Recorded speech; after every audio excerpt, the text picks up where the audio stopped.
that we all listen? Apparently not.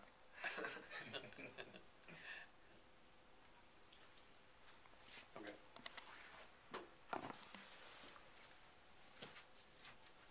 Got it. I want to present an informative speech on the history of the sport of mountain biking. So, the sport of mountain biking evolved from man's desire to push his limits on the mountain bike. Stories of cyclists taking their bikes off-road as early as the 1880s. It puts the history of mountain biking far ahead of the popularly held idea that the 1970s is when it all started. It was actually easily almost a century earlier. So the sport actually experienced a rise in popularity after the 70s that peaked in the late 1990s and kind of returned to a more calm, just more for the fun of it. The competition-wise, it was peaked in the late 1990s. And over those years, mountain biking equipment, styles have changed drastically. It was experimented with, like I said, in the late 19th century, but it didn't get the serious attention until the 1970s.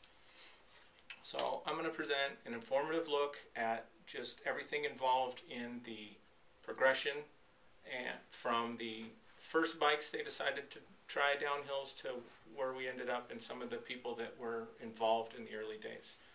So before we continue though, I want to establish and define exactly what a mountain bike is to become a mountain bike.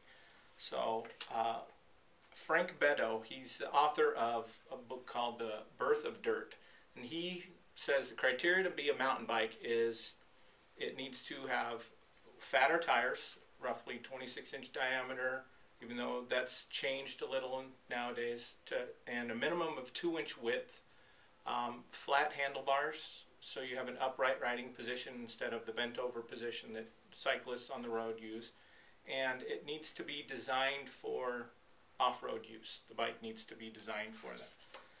So, oh, and another thing is it needs to have a derailleur, preferably, some kind of a shifting system.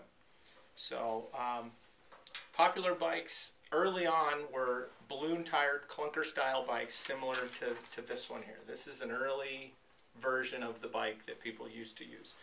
And then what they did is they modified them for road use, and this is actually one of the early designers rebuilt this. This is a replica of what they used to actually take down the mountains back in the 1970s. So you can see the difference between the two. One has brakes and it has the derailleur, and that's about the only difference. They're fat tires and all that. So again, the Birth of Dirt, the book Birth of Dirt, talks about there are too many personalities involved in the early days to really decide who invented mountain biking as we know it today. There were early pioneers recognized are Gary Fisher's a big one, Charlie Kelly, and to a lesser extent Russ Mahone and Tim Dupuy was his name. And Tim Dupuy is important because he was the first person to actually put a derailleur on a bike. So the only difference between his bike and what we classify as a mountain bike is they had smaller tires, because he actually was only about 5'2", 5'3", so he couldn't ride on the bigger style bike. So he had to use smaller tires. So it didn't technically qualify, as they call it. That was in 1972 he built that. Russ Mahone was actually the first to fulfill all the criteria I laid out for what makes it a mountain bike. And that was in 1973 he made the first bike like that. Gary Fisher, who is a popular name, he saw the bike that he built, Russ Mahone had built, and he went and began experimenting with different aspects of it. And he just kind of did that off and on.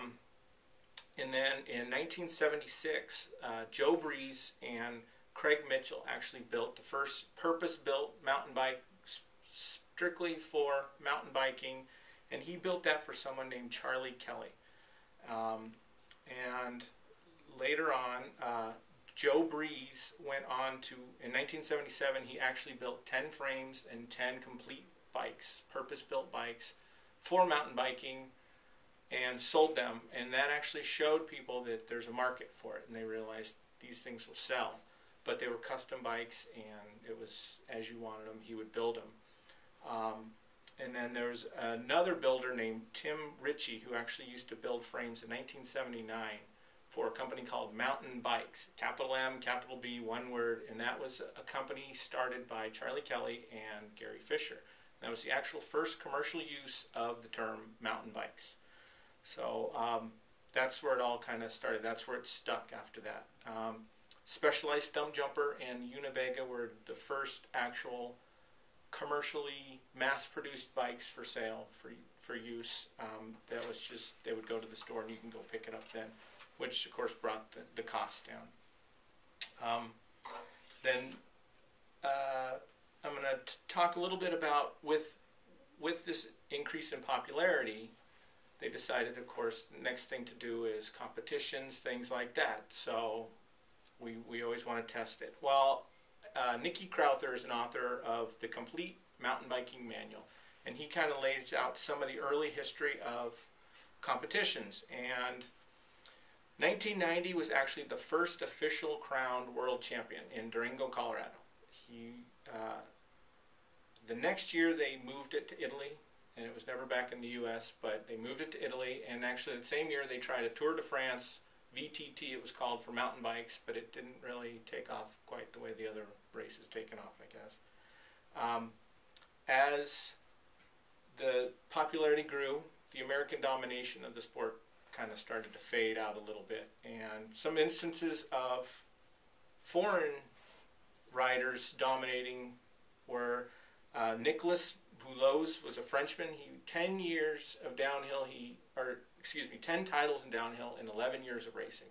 But he probably would have kept going, but he retired at 26. I guess he figured he had conquered the sport at 26 and had enough. So Thomas Frischknecht, I believe that's how you pronounce it, Swiss, he was a cross-country racer. He placed second in the 1990 championship, and then was on the podium almost every year after that.